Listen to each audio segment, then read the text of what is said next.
So the question I start with everyone is, why do you do what you do? Yeah, I mean, it's a great question. To be honest, what I do, I didn't even realize it um, until a couple years ago when I really reflected back deeply on my life and growing up. And it's really been about the coaches, the teachers, the instructors, and the mentors that I've had over the year, and me actually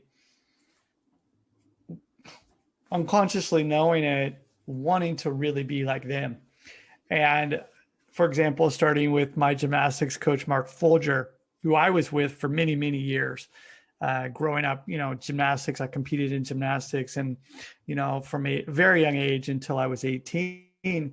And then as well as my martial art instructor, I also did martial arts while I was in secondary school and continued, through university. This is what brought me to Japan. I had fabulous luck of, meeting these wonderful people and seeing how they taught and seeing how passionate they were about the particular activity that they were involved with, which I was also involved with, just really inspired me. And then over the years, it really led to this. And it was one of those things where there was a time in my life, and it was a year in my life where I wasn't really doing activities. And that was because I was working for a Japanese company. And I couldn't handle it. And I realized that I need to be moving. I need to be doing this stuff. And so got right out, after my contract, a year was done. I got right into it and ended up being hired by a Japanese martial arts complex and worked there for 8 years. And so again, it's just everything that I do today has been thanks to the people, my mentors and my coaches. And it just, one day I woke up and I was doing it. You know what I mean? So That's amazing. One of the quotes that I've got written down, which I'd like you to sort of discuss a little bit more, is about your philosophy when it comes to training people. And this stands out whenever I read any of your work. It says, we're not a fitness company, we're an education company that teaches fitness. Could you just expand on what you mean by that? Absolutely. So Jarlo and Andy and I, we started the company 10 years ago. We've always been involved in fitness, but the thing about it, fitness wasn't the thing we did. It was the thing that helped us to do the other stuff that we wanted to do. And that's why we got into the things that we did.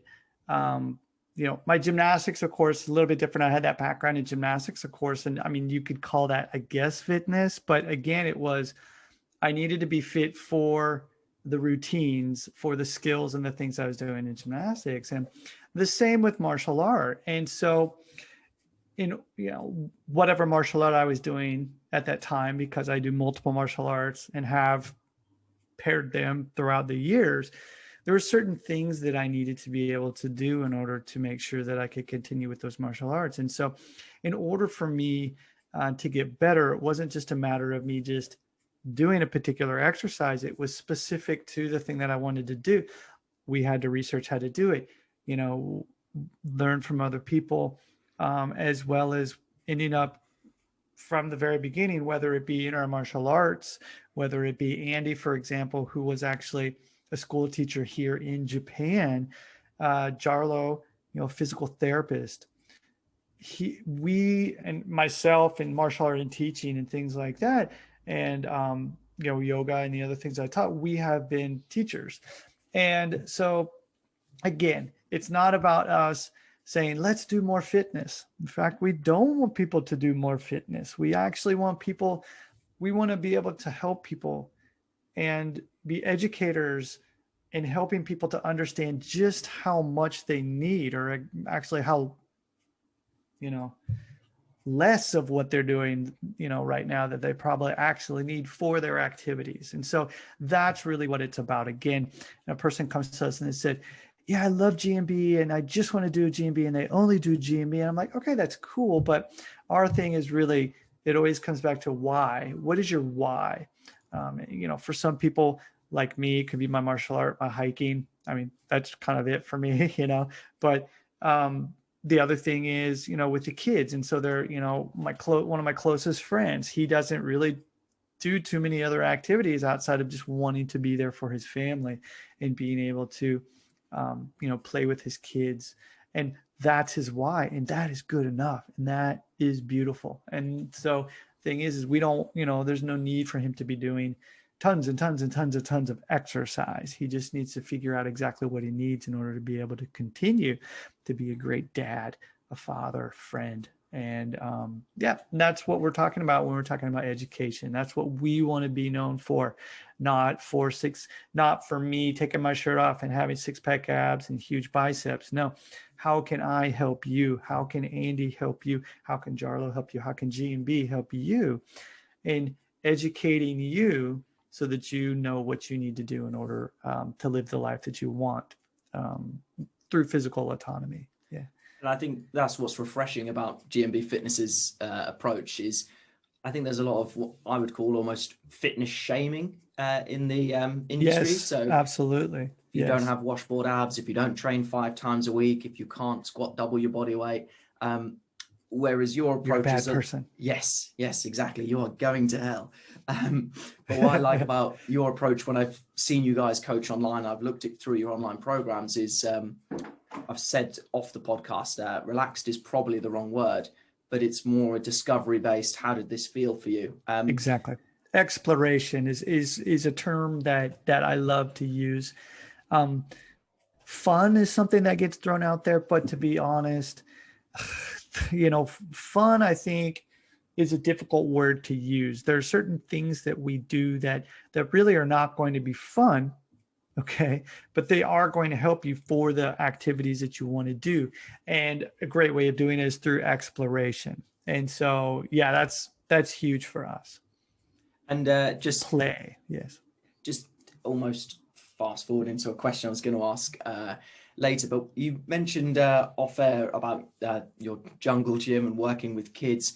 How do you balance the need between, for example, you've got to keep kids almost entertained with physical education or any physical work, but then also there's certain things which they might need to do as well to progress to higher levels or to even play at a higher level? Yeah, exactly. And I think there is a big difference, okay? And when we're talking about an athlete compared to a general physical education. And,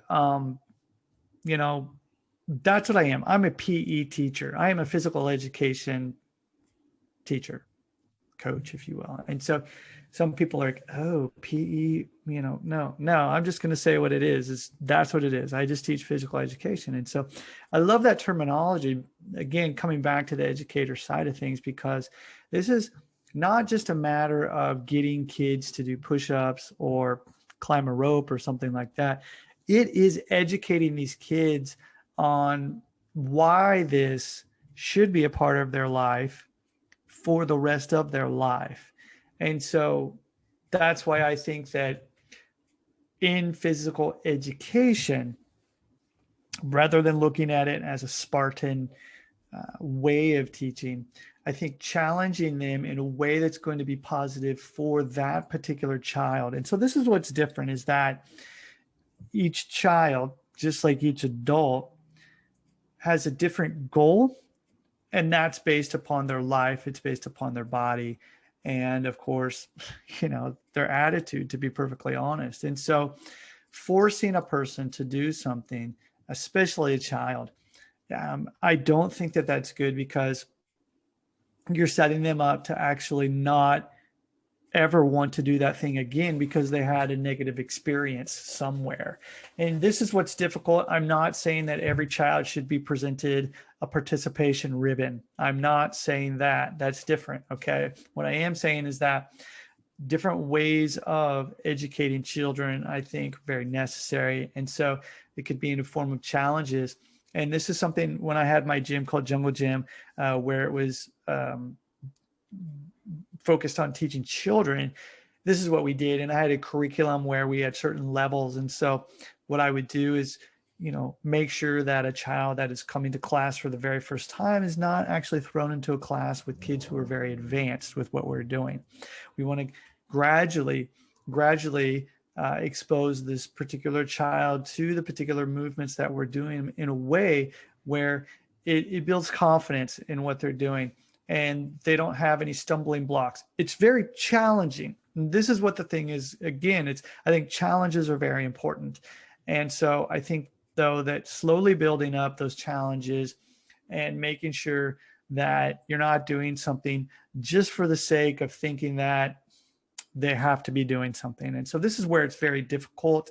And I'm originally from the United States, and I actually well, I know what it is right now due to COVID. Of course, there is no school. But before COVID, I do believe that they were getting away from a lot of the physical education requirements in schools. That's not the case here in Japan, and that is something that I really like. And the cool thing about Japan as well is they're also making changes regarding child's needs, which I think is great. And so they have like sports day, but what they'll do is in my my daughter's, she's in the United States, they would say a junior high. So she is 12. So in her age group, there's different kinds of kids. And so for the sports day, the coaches are really good because what they do is they prep those kids for the activities that they are going to not necessarily excel at, but what will match them. And so, for example, some special needs kids that are in the class, some other kids that are actually overweight. And so they're not going to put them in a position to actually embarrass them, which I think is great. And yeah, there's a lot to unpack there, but I think like with anything, doesn't matter if it's a child or an adult or anything, people need to be presented with challenges throughout their entire life. But if they're thrown into the deep end without knowing how to swim, they are going to drown.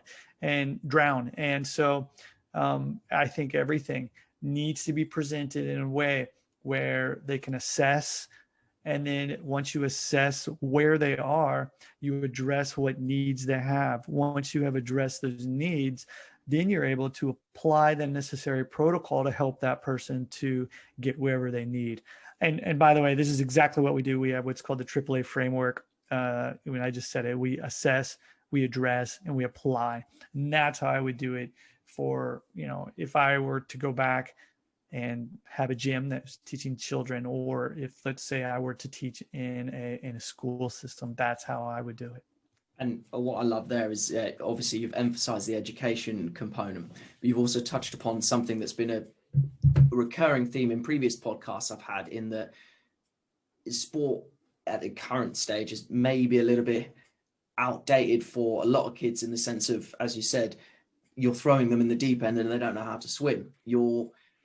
As you said, no one as a teacher wants to embarrass a child, but then if you take a kid who hasn't got physical literacy, hasn't been taught how to kick, throw, catch, whatever, and then your curriculum is designed all around sport, then like you said, with the sports day example, if we go to a traditional sports day, the kids who love it are going to do well, but then 90% of kids are going to struggle, and that's not going to be very enjoyable.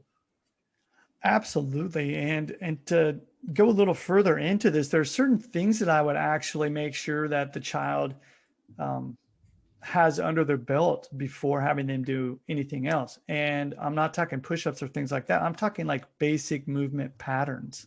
And, whether that be, are they able to get down onto the floor, like squat down, lie, then get back up comfortably. Sounds silly, but, places in the world right now, unfortunately, where kids have difficulty doing that. Other things, just being able to basic balance. We're talking like stand on one leg, simple things like that most people are just like, oh yeah, that's really easy, but okay, let's really see if they can do that. Because if you don't have these screens, if you have these assessments, and I'm not saying they should be exactly that, but I say an appropriate assessment to make sure that the child is able to move on to something else, then I think there are going to be issues with that.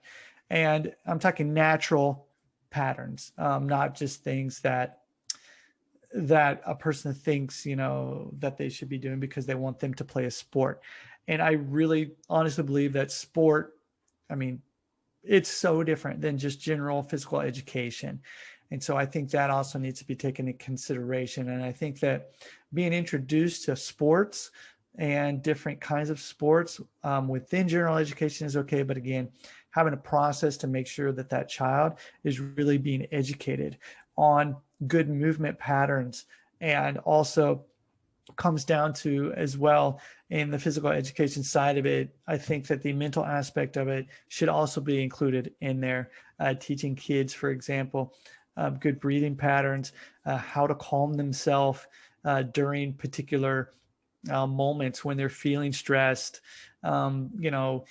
and this is something that I used to teach to all the kids, and we would gradually ramp it up. For example, we would have a 2x4, just a long board on the ground, and they would just get used to just walking over it. And then we would move it up a little bit higher, and then it would get to the point where they're actually walking on a balance beam, and things change. And so helping the child to be able to overcome what's going on in their mind, to accept what's going on and understand that it's safe. This is why, leading them up there and educating them on that side of things also, I think is extremely important. So not just physical, but also the mental side of things. And I think that's really important once they go out into society as well. I mean, we could talk about communication and everything like that, but I think there's a whole lot of things in there that we don't really see because there's too much actually placed on just the physical side of it, I think. Yeah. And again, another thing that you mentioned earlier that I really liked is that it's not about just enforcing the physical on the child. Like I've seen a lot of articles that say, where is the education gone out of physical education? And equally, I've seen it the other way around, like you said, the statistics, where is the physical bit gone? So a balance definitely needed. In terms of, you mentioned one of your frameworks there, the AAA framework. Another framework of yours that I love and I've tried to use myself is your 5P framework. Do you reckon you can talk a little bit about that for the listeners? I can talk for days about that, yes. So I'll quickly just mention the 5Ps, and then I'll go back through each component of it. The first one is prep. So you prep. Next is practice. Next would be play. Then comes push. And finally, ponder. And so what we're after is we're really looking at what is the major thing that you're going to be doing in that session that day. And what we're talking about here is practice. And a lot of people don't look at their sessions, and I call them sessions. I don't say workouts. Okay. And this is a very, very distinct thing here, because a lot of people just work out, and a session is where there's also a learning component involved with it. And so that's where the practice comes into play. And so practice is where we're looking at a single skill. Sometimes it could be multiple skills, but generally want to focus on an overarching theme for that day. And so focus on a single thing. Now, there are different styles of sessions, of course, but to just take you through kind of a typical session, if you will, again, I mentioned that there's a practice component. And let's say that our skill that day is, I'm going to throw something big out there, okay? I'm going to throw out a back flip. And I'm not saying that we're going to be practicing back flips. I'm talking like this is a skill that most people would not think about jumping right up and doing. Okay. But let's say that we have a back flip, and immediately people are thinking jumping in the air, rotating, and then landing on their feet. Okay. And just going for it. But practice would start with, where are you? You assess situation, where you're at, and you make sure that you're working through those particular progressions as well as variations that are going to safely allow you to eventually achieve that particular skill, in this case, the backflip. So in that day, your practice could be focused on actually jumps. And so getting better at jumps. Everybody thinks they know how to jump. Most people don't know how to jump. And it's pretty funny, to be honest, when I go teach a seminar and I say, all right, okay, everybody, show me your jump. And you got like 50 people there and you're just like, okay, cool. And sometimes you can tell what sport they come from as well because of the way they jump or the way that they don't jump. And you know, when you're looking at something like the back flip, it's very important to be able to throw the arms up into the air in order to create lift. And, you know, it's the starting point for it. You need a soft landing that's going to teach control, things like that. So you want to practice this sort of thing. Well, your whole session then is going to be revolved around that back flip. And so once you know what you're going to be doing in your practice, then you can go back and look at the prep component of that. So we're going to be working on jumps that day. That's our practice thing. And so we know that we need to focus on preparing our hips, our ankles, and really, to be honest, that could really just be it. Making sure that our hips and our ankles are good to go so that when we get into our jumps, we're going to be ready for it. And a lot of people might be thinking, well, what about what about your knees or things like, well, I consider, you know, all that to be involved with it. And so what we're looking at is not spending 30 minutes trying to warm up for something, but figure exactly what we need in order to get into our practice session or the practice portion of our session as fast as possible. And the reason for that is that we want to practice our skills at the highest level we can and do them when we're fresh. We don't want to be tired when we're trying to perform and practice a back flip, for example. And so that's why practice comes first after prep, of course, once you know what's going on.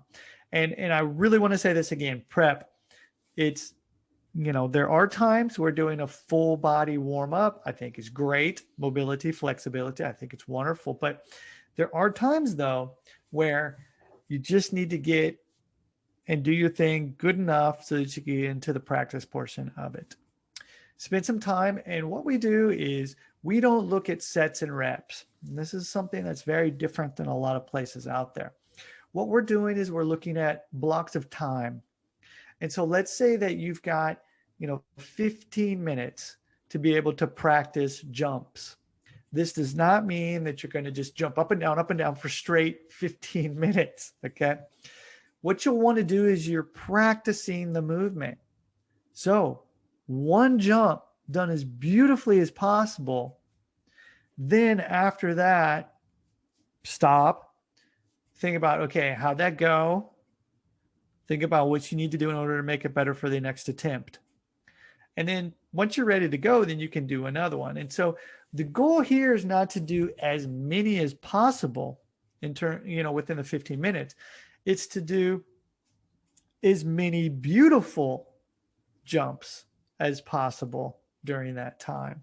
And so what this is forcing a person to look at their form, to look at how you are doing this. What are you feeling when you're performing this? If you're feeling really good, then you might be ready for the next progression. But if you're just cranking through things and just trying to get through because you said, well, I got to do 100 of these, so I just got to get them done. Well, then you're probably missing out on really what's going on in that movement and not setting yourself up for success down the road. And so this is why slowing things down is so important. It can be within the movement, which is kind of tough when you're doing a jump, but that's for a different topic here. But it could also just mean simply taking the opportunity to give yourself a pause to reflect on what's going on during that particular movement. Okay. So that's just one example. Okay. It could also be something else where let's say for that day that your main focus are going to be, it's a leg day. And so you're working on barbell squats. So you're going to practice that squat, right? You're not just going to jump up and try and do your PR that day, right? You're not just going to go right into it. What you're going to probably do is you're going to go with empty bar and you're going to do some squats. Okay. What are you doing?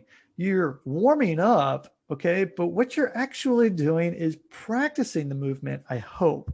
So this is an opportunity for you to go ahead and look at a particular movement, unload it, and perform it as beautifully as possible. You're going to be getting feedback as to where your body is that day. And this is going to be a good indicator to let you know how the rest of the session is going to be. It's extremely important. And so we've got that practice portion of it. Next off, we can play. Now, play doesn't necessarily happen in every single session. So it just depends on what's going on that day. It might be where rather than play, you just go right into your heavy push section. I'll talk about that in a second. But play can simply mean taking a movement and exploring that movement. Now, I need to be clear that play happens not at your highest level of movement, but at the movement that you're extremely comfortable with. So let's say, for example, let's say that, I don't know, you have a handstand. And while you might be able to practice holding that handstand for, I don't know, 10 seconds or something like that, your play portion of that might be going to the wall, putting your feet on the wall, and then exploring different shapes. So the thing here is you're not performing and trying to play with a movement that you're still practicing. You want to be very comfortable and you want to own that movement so that when you start playing with it, you're able to explore, to go deep and do it in a safe manner. This is very important. You'll notice kids on the playground, they're not trying out new moves when they're out there playing with their friends, okay? They might try something, of course, that they've never done before. But when they're playing, they're not thinking about, okay, I'm going to try and do this at the best of my ability at the highest level I possibly can. No, they're just tearing around the thing and trying new stuff. And, because they know what they're comfortable with. And they're kind of just honestly sticking with that. Kids are pretty smart and they're not going to put themselves in jeopardy and try to do kind of stupid stuff, to be honest, until they kind of reach about 10. And then like my son, who knows what the hell he's doing anyway. But so that's the play portion of it. And when we're looking to play again, we're taking a movement, we're bringing it down just a little bit to a point where we're very comfortable with it so we can explore options. We like to use locomotion, things, animal type movements in GMB. And this is where you can actually have a lot of fun and play around with some movements that you might have never done before. So next up is where majority of people live. This is your workout. And we call it push, this portion of the session, because you are pushing yourself. This is where you're getting your sweat on, okay? And this is where you're really going to hit it hard. Now, the goal, though, is actually to further strengthen whatever it is in your body so that it's going to help make your practice movement better for the next session. So, for example, if we were working on our jumps that day for our back flips, during our push section, then we can really hit the legs hard. And this is where we're going to be focusing on not only strengthening the legs, but while performing these movements, it's going to tax us even more. So we're possibly going to be improving our endurance. We'll possibly be working on also our stamina in order to get better at what we're doing. The range of motion might actually get better just for the sake that we're going working on a movement for multiple repetitions. But like practice and everything else that we're doing, we're not focused on the number of repetitions. We're actually focused on time. And so, for example, let's say that during your practice portion, you were focusing on those single jumps, and you could be working on a 180-degree jump.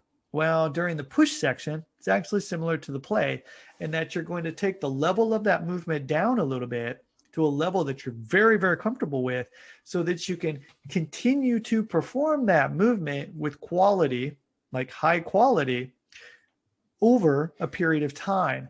And this is where we're talking about volume. And this is where we really want to get in as much volume as possible, but still continue to perform that movement as beautifully as possible.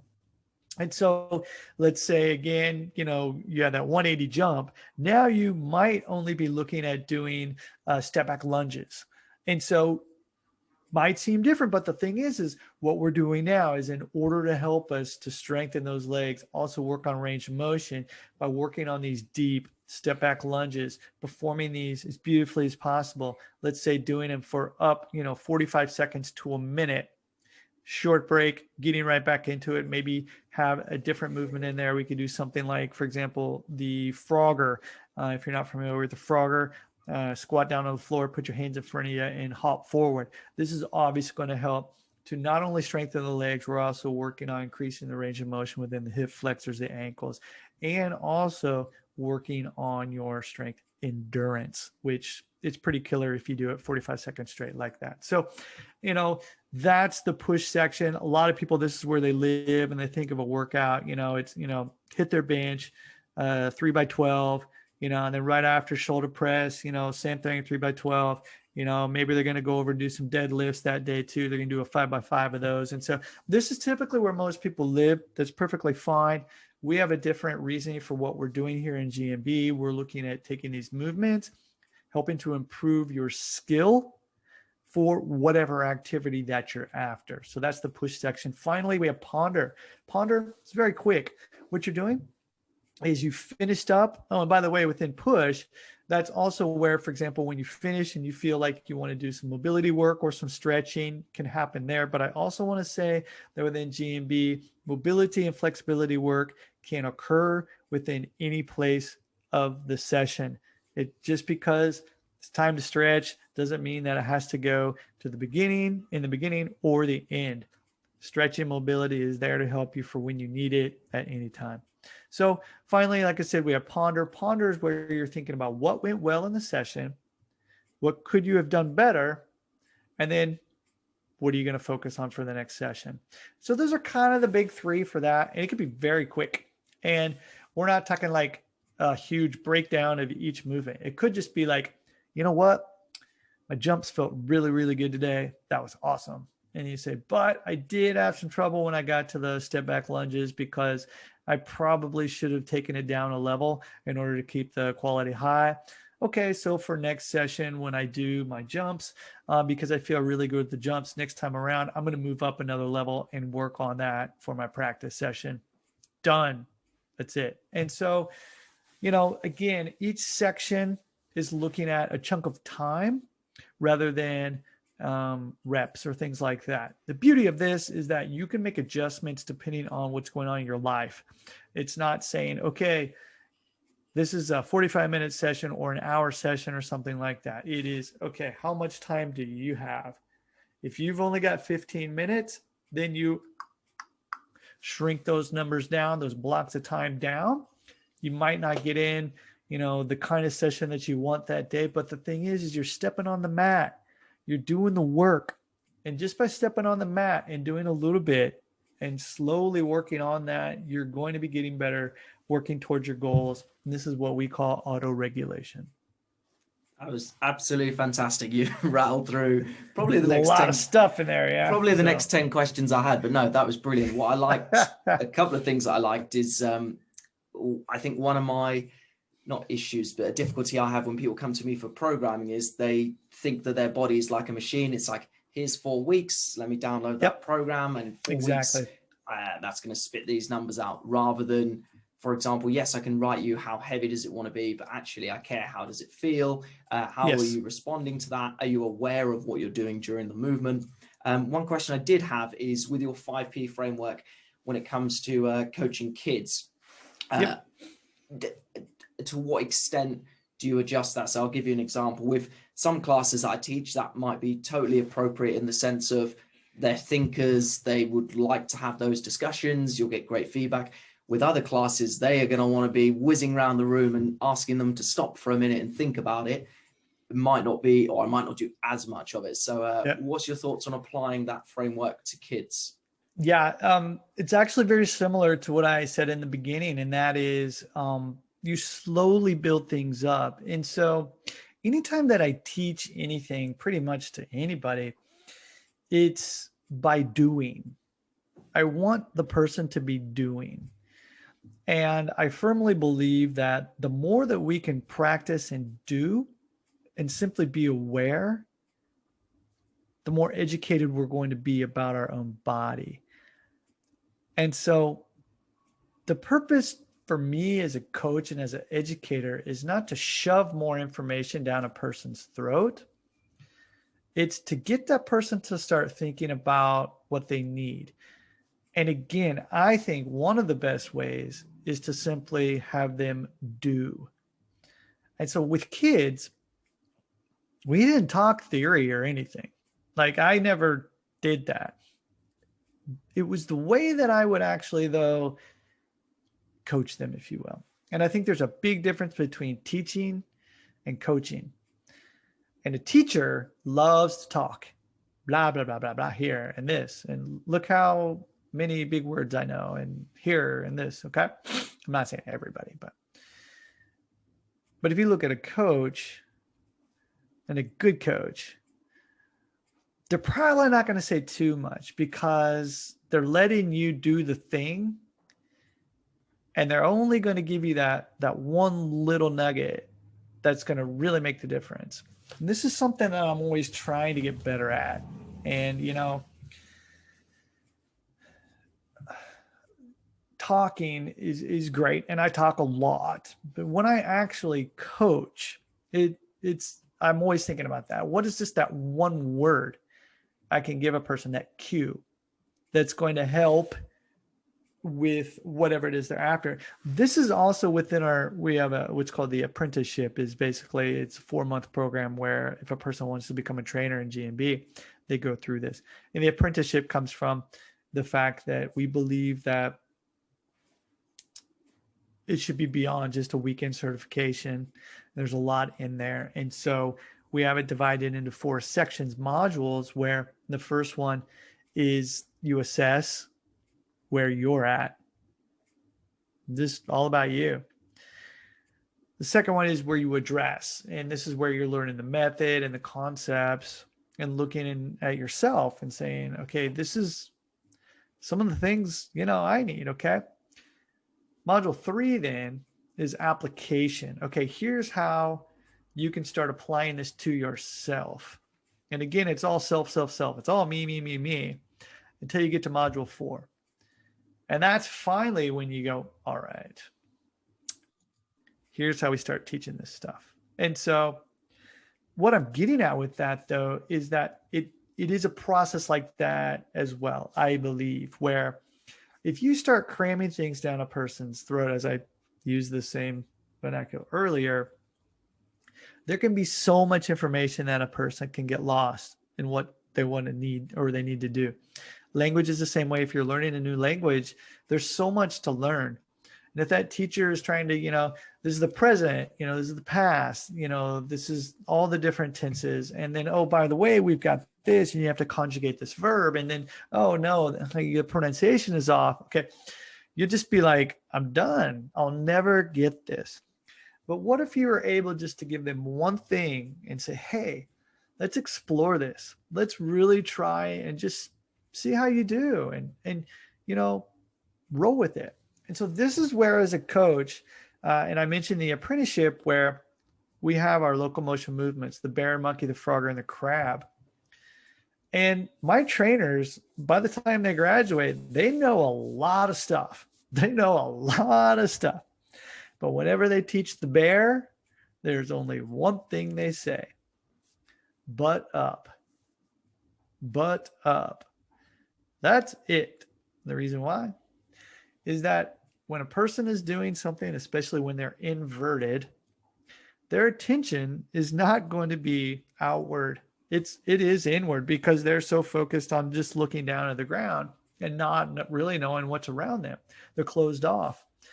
And if you were to give them a lot of cues, they wouldn't get it.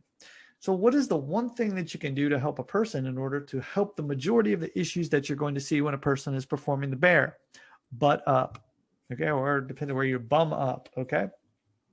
The thing is this is what I'm after, is not showing people how much you know, but what can you do for that person right away to get them to go deeper into the movement, to get a better feel for what they need to do. And it's just like that with a handstand as well. And they're, leading that person up so that when they eventually get to be upside down, you might only say push, but they understand what push means, because building up to that point where they're finally upside down, they understand that means scapular elevation, and they know how to do it, not just standing, but inverted. And they know what it should feel like. And so that is being able to coach a person to that level. And so with kids, coming back to the original thing, is with the children, all the kids are going to be different. Okay. And so, yes, we can use the 5 Ps, but I'm not going to say, okay, here are the 5 Ps. Let's learn them. Nope. I'm just like, all right, everybody, let's start moving our bodies like this. Okay. And you get them going and they start moving. And you're like, oh, that's awesome. Okay. And then you're like, hey, check it out. Let's try this new thing. Okay. And that's where you lead them into the practice portion of it. And so you're leading them into what's going on.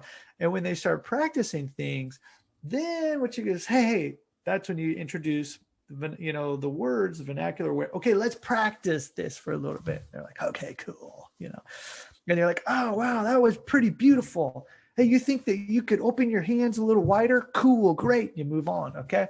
And so that's the other thing, PCP, praise, critique, praise. So whenever I work with anybody, you will not hear me say, what are you doing? No, that's wrong.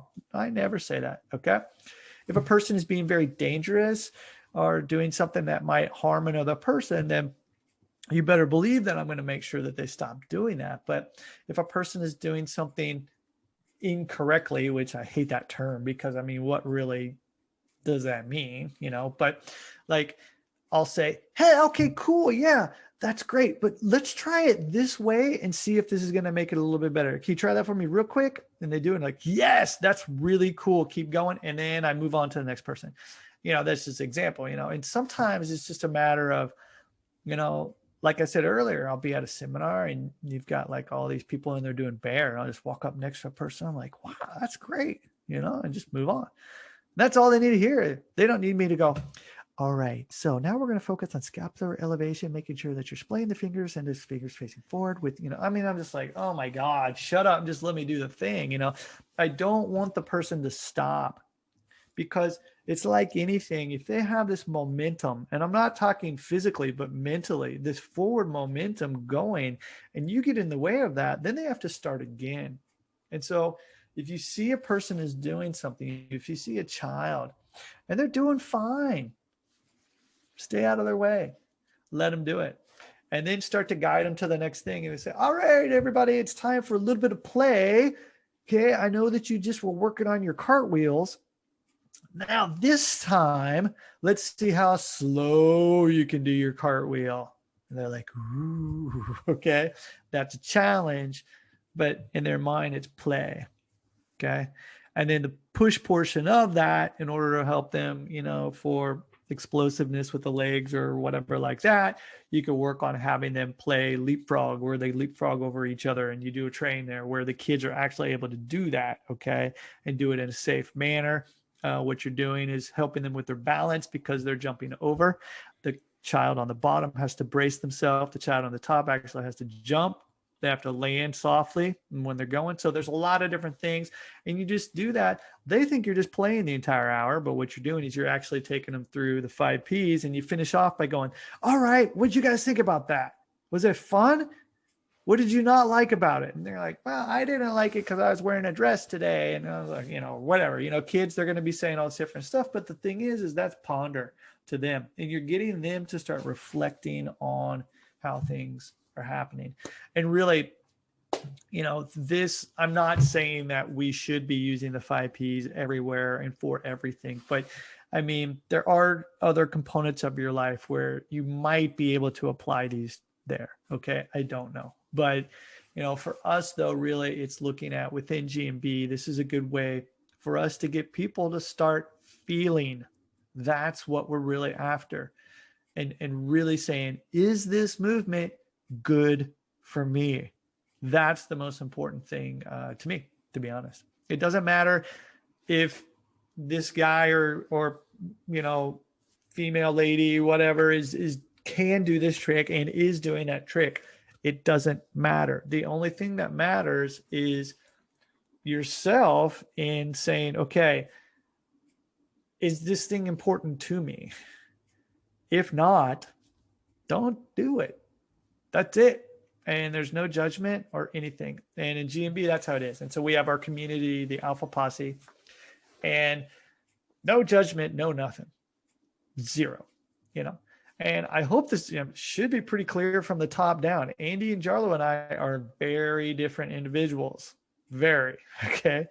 And the thing is we're pretty open to anything, you know. And it's like, if the three of us can get along, then, you know, it's going to be okay. So that's a big thing with us, is really, you know, it doesn't matter what I'm doing. You know, I'm almost 50 years old. I've been doing this stuff since I was 6 years old. So, you know, don't compare to the stuff that I'm doing. Don't think that you're going to get this tomorrow. Watch a YouTube video and post a comment. I watched it once and I couldn't get it. Oh, darn. Okay. You know, took me like 1,000 attempts to get it, you know, so whatever. But there's a lot of different ways that things can be used, but there's so many different things within the GMB method that over the years, we actually didn't talk about in the beginning because we thought that everyone knew them, if that makes sense. Because to us, these were just like, yeah, why wouldn't you do that sort of thing? And we learned that, wow, some people don't think that way. And so that's why really we continue to spend time reflecting, pondering, and saying, how can we better convey the message that we want? You know, in the very beginning, you mentioned it, of how can we be better educators and not fitness gurus? I am kind of quite possibly the anti-guru, if you would. I don't know, but I mean, it's kind of what we're after, you know. And again, any person that comes into GMB, the first thing is what are you after? And if a person comes to us, just yesterday, I had a message on Instagram, and I usually don't answer fitness related stuff, but I was just like, I might as well answer because whatever. I want to get 6-pack abs. How to get 6-pack abs? Do you believe we should be doing compound movements or this? And what GMB program should I start in order to help me to do this? And I was just like, typically I would be like, hey, this is my personal account. Can you please send that to, info@GMB and we'll help you there. But I was just like, no, it's just, I got to help this person right away. And I just let them know. I was like, hey, I don't think GMB is a good fit for you. And I said, if you're about the abs and things like that, I think that's great. I think there's a lot better people out there that can help you with this. Check out this person. And I sent them a link. And so we're very big on, if we don't feel that a person would be a good fit, we say that from the very beginning, and even suggest other places that they might want to check out. The funny thing is we have a lot of those people that end up coming back to GMB later. So anyway, just talked a lot there. So yeah, I mean, well, that comment makes me laugh because my first thought, I mean, maybe you were thinking this in your head, but I was like, have you not looked at any of our stuff? Like, that's literally so that's the thing too. Yeah, I'm like, do you know who you're talking to right now? I'm like, yeah, so I mean, okay, the whole body thing, and I don't talk about this too much, but I mean, I'm pretty ripped. Okay, I'm just gonna be honest. Just people just don't see me with my shirt off anymore. Because I'm just like, not about that. I'm like, I don't care. The body to me is because of the way that I eat, the way that I train, and what's good for me. And, again, I don't want to give off a particular image that might keep a person from wanting to explore what we're really after and make it about themselves. And so for those people out there with their shirts off and things like that, good on you. Keep doing it. That's great.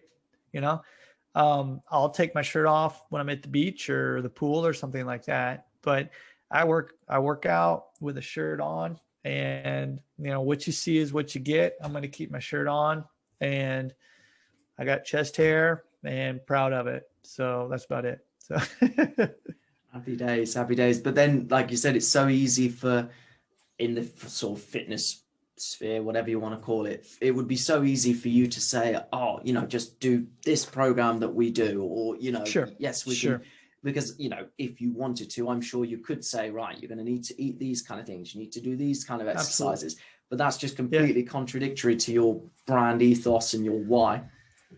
Exactly. And we actually have, well, I can't even call it a nutrition or a diet program because it's not a diet program. It's food skills, it's habits, building good habits based around food for you.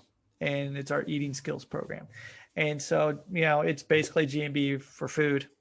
Yeah. And, people coming into this, there are people who are working on losing weight. There are people who are looking to get better for their particular activity. And so the thing is, again, it's what are you after? It's not, all right, everybody, summer's coming up. We need to get jacked or ripped for the summer. And again, I have nothing against that. I think it's great. And I think everyone wants to look good naked. I want to, look good, stay lean. The thing is, though,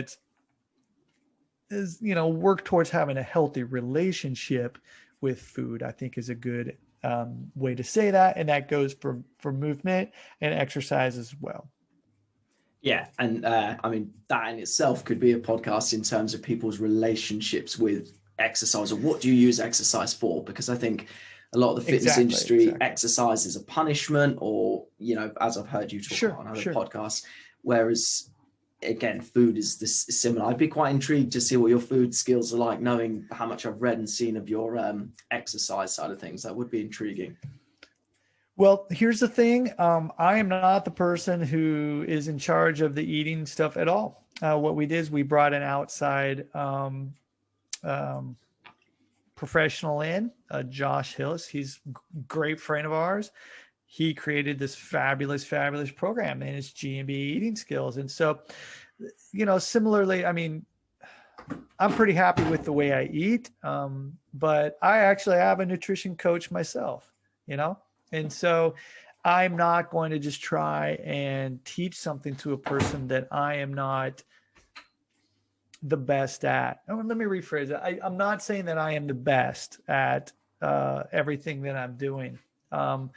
But with my experience and the skills that I've had over the years, I think I am a good representative and could be a good educator for those people similar to myself. And so basically what I'm just trying to do is help other people to not go through the issues that I went through when I was trying to work towards certain things. And so when it comes to nutrition, Josh is our man, and it's a fabulous program. We're, like all of our programs, continuing to make updates to it. But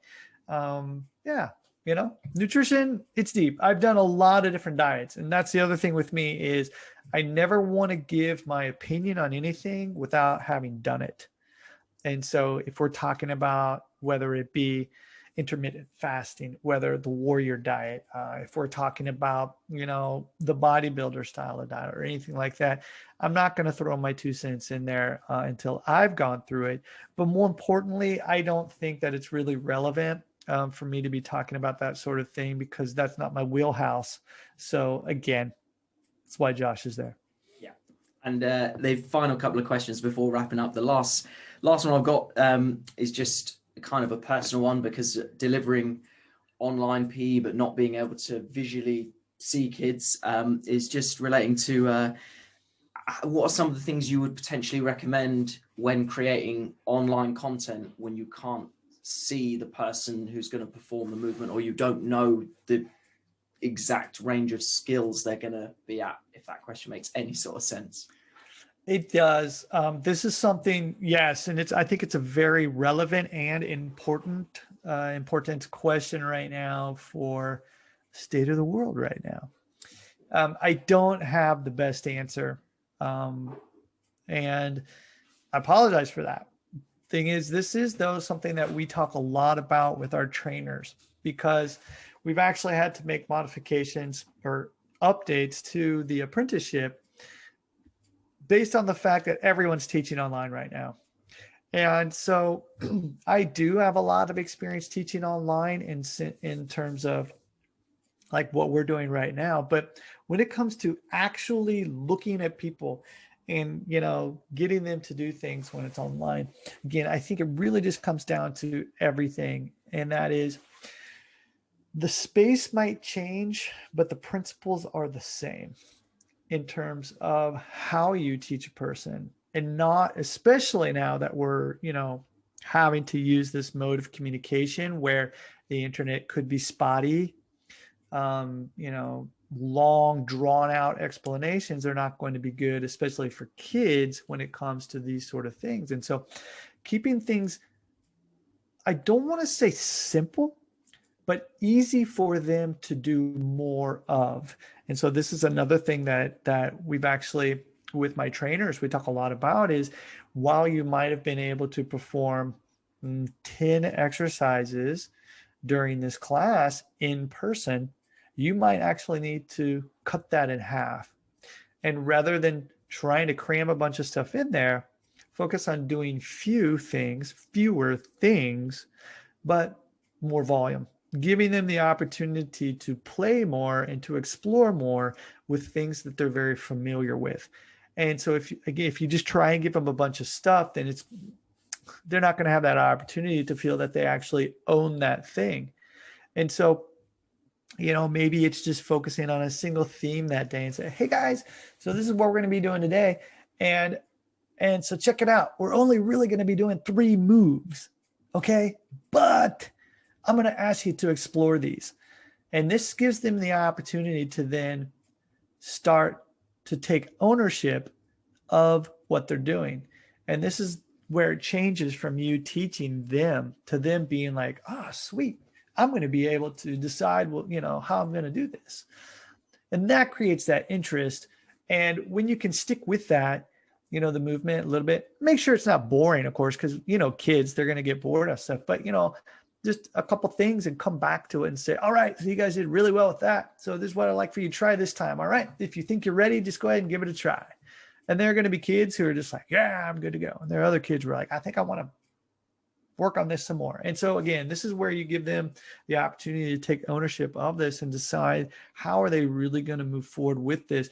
But what you're doing is you're reframing the situation. And so, you know, in that term, I use this a lot. So when you're able to reframe the situation, even though you might be performing the same movement, they might be first looking at the practice portion of it. But you say, all right, guys, it's time to play with that movement. And here's what you can do with it. You have the option to be able to do this with it, or you could do this, or you could do this. And I'm going to let you choose what you're going to do with it. And so they practiced it, you move into the play portion of it. And then for the, you know, for example, if you were to move into the push portion of it, then again, it's that time where you say, okay, I'm going to challenge you a little bit. And you also have a couple more options on how you can do this, and you can choose how you want to do it. And so that way you're not telling them that it has to be this way or that. And again, I always like kind of reframing things and setting people up to think that they're the ones who are making the decision when it's actually me who's laying it out for them and just tricking them into, you know, doing work. So I think that's, especially with kids, how you can do that. I kind of do that with my kids, if you will. They're getting at an age where they kind of know my shenanigans. But like just today, my son, he just walked by, but we're at the gym right now and it's a Saturday. And today is the day, we do it every day, but today we wanted to spend some more time working on a self-defense form that we've been practicing. But what I do is I make it fun. And so it's real stuff, and he's getting in a lot of volume. But the way that we're doing it is I'm not, okay, it's time to do it. Let's do it. No, it's, hey man, hey buddy, check it out. check it out. I was thinking about this the other day. What if you did this and tried this? And then, we play around with it. And then by end of the thing, I'm like, all right, let's go back and practice that first thing again that we started with. And then all of a sudden he's like, he has it. You know what I mean? And that I think is also a good thing, is you kind of get them thinking outside in a different way. And then when they come back to the original thing, they're like, oh my goodness, I'm able to do it now. And I'm like, wow, that's great. You did that all yourself, So, anyway, lots of little tricks like that. But coming back, looking at the internet, if you're on Zoom and things like that, understand that communication is going to be different. And so when you're teaching, to keep your cues to a minimum and always look at the single thing, the big thing, coming back to the book, actually. Yeah. Look at that single thing that you can tell a person that's going to help them to make adjustments right away without giving them a bunch of stuff. So it might just be a matter of just saying, squeeze your butt. Like if they're doing like a push-up or something like that, if they're doing a push-up, a lot of people tend to relax their lower body. And so just, hey, squeeze your butt. Nah, keep squeezing. Good. Okay. That's it.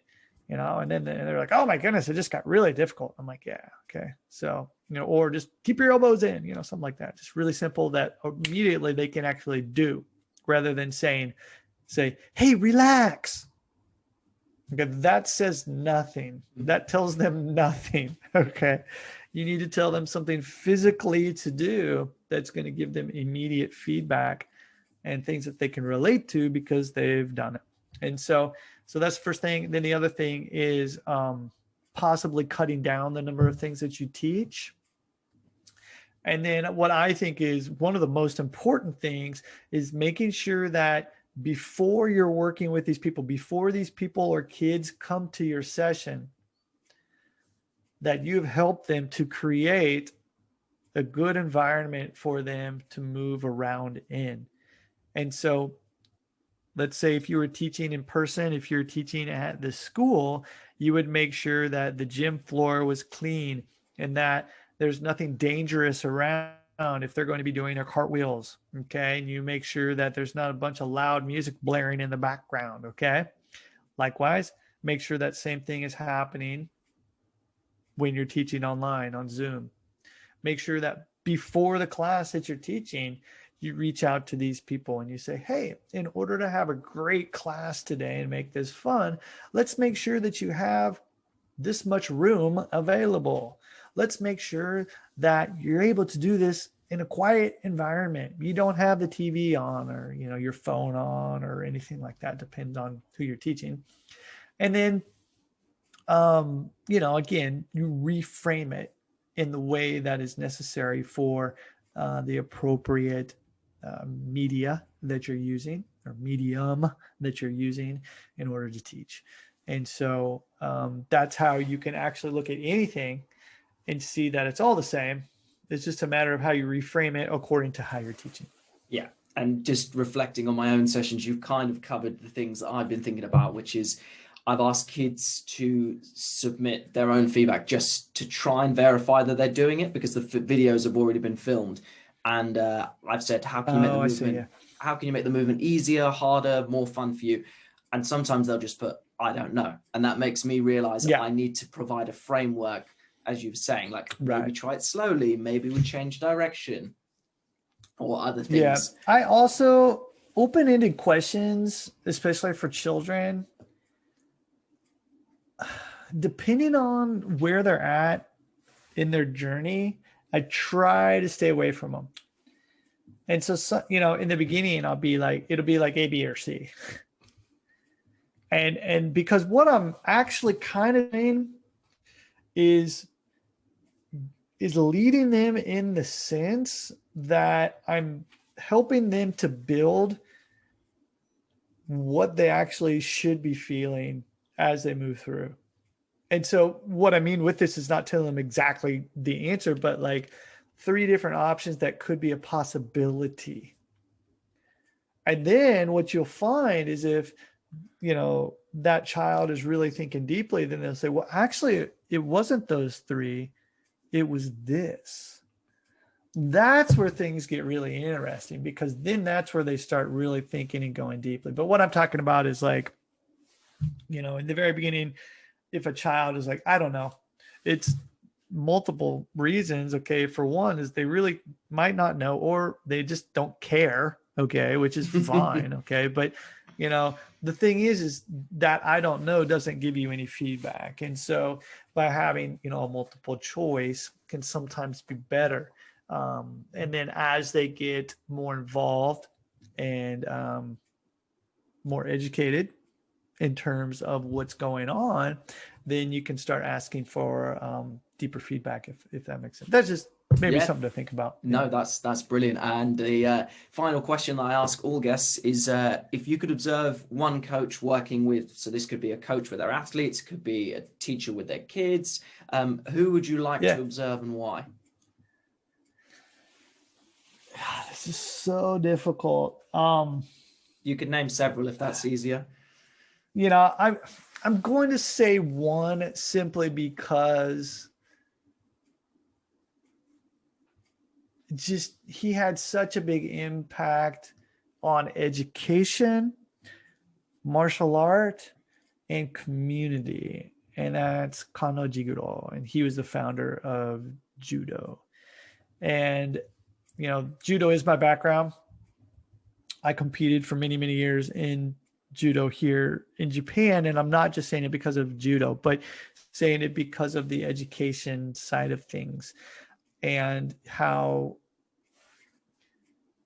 that was his job. He didn't get paid to do judo. He was a school teacher. It was education. And so as he went through, that's what he built everything on. And he said, education is the most important thing. And I think that I really agree with that. And so I would have loved to been there to see not just how he taught judo, but everything else, how he would think about, okay, he wanted to get things into the Olympics and get more involved with that and his education side of things with that, and see how he interacted with other people and taught. That's a person that I wouldn't mind shadowing.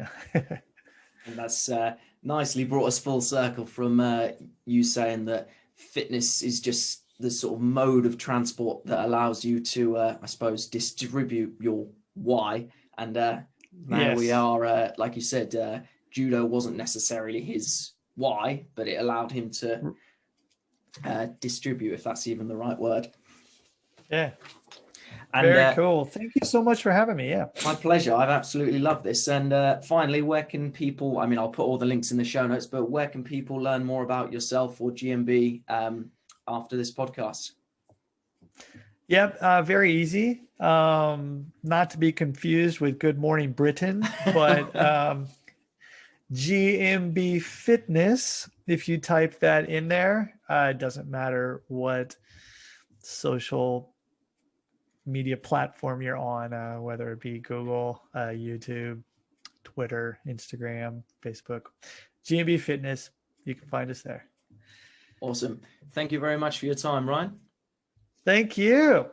Have a wonderful day.